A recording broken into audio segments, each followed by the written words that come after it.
artist in question is Zdzisław born in 1929 in southern Poland. His paintings are surreal dystopians that are both dark and terrifying, where for the most part remain ambiguous and where we as the spectator don't even know where to begin looking. Emerging from these paintings are deformed shapes, dark clouds and dreamlike atmospheres, creating wonder and speculation. Here what looks like a mother holding a child, rendered in a somber tone, the red immediately catching our eye as if something of utmost importance in the world he had created. One could look at the artist's own life for explanations. For his dark tone paintings, the man was said to be a pleasant person, yet he had lived a tragic life. He had lost his wife to cancer, and a year later his son committed suicide, and he himself was finally stabbed to death by the son of a long-time caregiver, when the artist had refused to loan him a small amount of money. A great loss to both those around him and the contemporary Polish art movement. These tragedies, however, occurred well after he had painted many of his works, and therefore cannot be said to be a direct influence. After school he studied architecture, adhering to the wishes of his father, and possessed no formal art training. Yet he would first enter the art world through photography, utilizing the medium as a hobby at first. In his first medium he already establishes his tone as dark and surreal, and he would later translate this over into paintings, believing he could do more. Everything the artist paints is rendered to being enigmatic and dark in nature, as if some sort of danger is lurking in the canvas. Even nature and its elements are subject to this phenomenon. For instance, these skeleton-like trees that are bare and seem to be devoid of life. Even trivial objects that we use on a daily basis is no exception. Chairs that seem to be emerging with deformed bodies, menacing figures placed upon them, as if condemning those around. These figures seem to be cut and torn as if made from paper, as though their bodies are starting to unveil, their presence obscure. Some of them are so deformed that they don't resemble humans anymore, but something else entirely. Here we have beauty contrasted with a harsh reality, a dancer whose body is warped, cut and sewn back together. His figures extend to portraits, where we have disfigured faces. We could even speculate them to be auto-portraits, lacking human facial characteristics, yet still having the form of a face, their intentions hidden behind a contorted mystery. Religion is another subject the artist quite often approaches. Here an eerie figure floats in the sky holding a cross. Another one walks while holding it, quite possibly a critique on it, or at least a certain aspect of it. This one seems to give more insight to the artist's perspective. Here we have carts that are being pulled, possibly reminiscent of Jews being transported to concentration camps. In any case, the cross is abundantly depicted and is done in a sinister manner, standing often in isolation in a bleak world. The artist often depicts crowds, the figures almost identical to one another, as they form a sea of sameness, comparable to sheep, as they are docile and easily manipulated by the words of tyrants, which causes great misfortune, invoking World War II. Monsters that hide behind eloquent Greco-Roman architecture, hinting at Hitler. Finally, war itself depicted and the horrors that come with it, the monsters it creates and the burning cities. The helmet is a common depiction, resembling the Nazis' one. Here it is carrying a body in a blood-filled sky, another hiding an obscure presence, a mouth swallowing masses in an incinerating city, a cold, desolate land that probably experienced a great trauma. Beksiński didn't want his works to be given meaning. He didn't want interpretations. Though it's also true that every man is to some extent influenced by what he sees around him.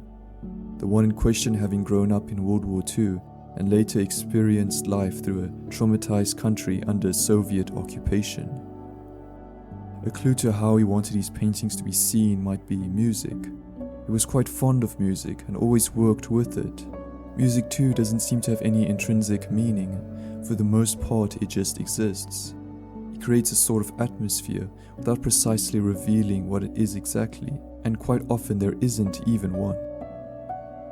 Both music and his works can be seen as coming straight out of subconscious, though in this case a subconscious that's been quite clearly influenced by major events, which include most prominently World War II and the after effects of it. Though at the same time, it is not what defines him as an artist or person, merely an influence which can be seen to some extent in his works. Death is a prominent recurring theme in his works, an event which evidently would have been more prominent at his time. Here rows upon rows of dead soldiers, empty husks of their former selves, desolate land filled with graves beyond the horizon, open coffins with skeletons forming hills covered by red dust, bones upon bones leading to some grand bizarre structure, and finally death itself standing alone in a desolate sea. Bare cities that seem to be composed of piles of bodies, massive structures that seem to be in a state of decay, reflecting the world around.